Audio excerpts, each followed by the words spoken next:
Millions of people have joined tree planting campaigns through the decades hoping to slow global warming and counteract mass deforestation. But a new study suggests the overall climate benefit has been overstated.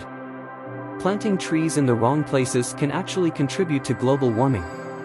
But a new map identifies the best locations to regrow forests and cool the planet. Trees soak up carbon dioxide, and restoring areas of degraded woodlands or planting saplings to boost forest cover is one tool in the fight against climate change. But in some cases, more trees means less sunlight is reflected back from the Earth's surface and more heat is absorbed by the planet, according to a study in the journal Nature Communications. The potential for reforestation projects to mitigate climate change depends largely on where they are located, according to the research.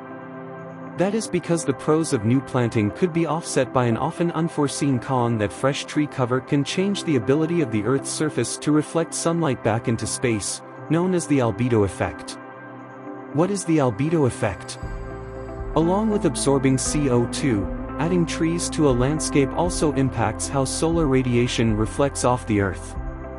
For example, if a forest is planted where there was previously just snow, the land will reflect less sunlight back into space, hence a lower albedo value.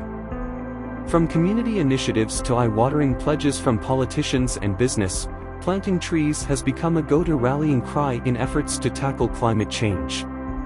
How much this is guided by hope or science, though, is another question. So does tree planting actually help in the fight against climate change, and where is the ideal place to do it? So where should trees be planted? By mapping reforestation opportunities to the nearest 500 meters, comparing their carbon-absorbing potential with the albedo effect, the researchers have published data to show what the net climate impact would be in different parts of the world.